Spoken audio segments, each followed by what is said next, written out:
ಕೊರಟಗೆರೆ ತಾಲೂಕು ಕಸಬಾ ಹೋಬಳಿ ತುಂಬಡಿ ಗ್ರಾಮ ಪಂಚಾಯತ್ ವ್ಯಾಪ್ತಿಯ ಪೆಮ್ಮದೇವರಹಳ್ಳಿ, ಬಸವನಹಳ್ಳಿ, ರೆಡ್ಡಿಹಳ್ಳಿ ಸೇರಿದಂತೆ ಕೊರಟಗೆರೆ ಕ್ಷೇತ್ರದ 53ಕ್ಕೂ ಅಧಿಕ ಗ್ರಾಮದ ಮಹಿಳೆಯರಿಗೆ 2500 ಸೀರೆಗಳನ್ನು ಕೆಎಂ ಮುನಿಯಪ್ಪ ವಿತರಣೆ ಮಾಡಿದರು.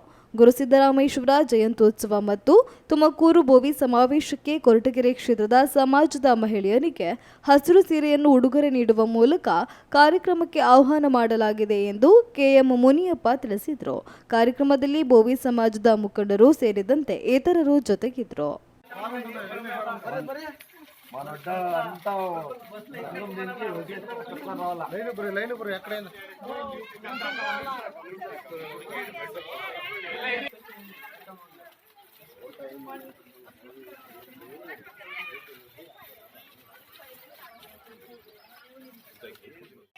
ನನ್ನ ಅಕ್ಕಂದಿರು ತಂಗಿಯದರಲ್ಲಿ ನನ್ನದೊಂದು ವಿನಂತಿ, 25ನೇ ತಾರೀಕು ಸಮಾವೇಶಕ್ಕೆ ನಮ್ಮ ಹೆಚ್ಚಿನ ಬಲ ತೋರಿಸ್ಬೇಕಂತ ಹೇಳಿ ನಾವೆಲ್ಲರೂ ತೀರ್ಮಾನ ಮಾಡಿದ್ದೀವಿ. ನಮ್ಮ ಸಭೆಗೆ ಮುಖ್ಯವಾಗಿ ನಮ್ಮ ಸ್ವಾಮೀಜಿಗಳು ಬರ್ತಾರೆ, ಸಿದ್ದರಾಮೇಶ್ವರ ಮಠದ ಸ್ವಾಮೀಜಿಗಳು ಬರ್ತಾರೆ.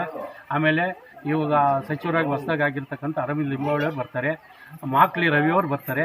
ಆಮೇಲೆ ಪಾವಗಡ MLA ಆಗಿರ್ತಕ್ಕಂಥ ಇವರು ನಮ್ಮ ವೆಂಕಟರಮಣಪ್ಪ ಅವರು ಬರ್ತಾರೆ. ಇನ್ನು ಎಲ್ಲ MLAಗಳು, ಮಾಜಿ MLAಗಳು, ಈಗ ಹಾಲಿ MLAಗಳೆಲ್ಲರೂ ಬರ್ತಾರೆ. ಅವ್ರ ಸಮ್ಮುಖದಲ್ಲಿ ನಮ್ಮ ಇಲ್ಲಿ ಗ್ರಾಮ ಪಂಚಾಯತಿಗಳು ಗೆದ್ದಿರ್ತಕ್ಕಂಥ ಎಲ್ಲ ಸದಸ್ಯರಿಗೂ ಅವರ ಸಮ್ಮುಖದಲ್ಲಿ ಸನ್ಮಾನ ಏರ್ಪಾಡು ಮಾಡ್ಕೊಂಡಿದ್ದೀವಿ.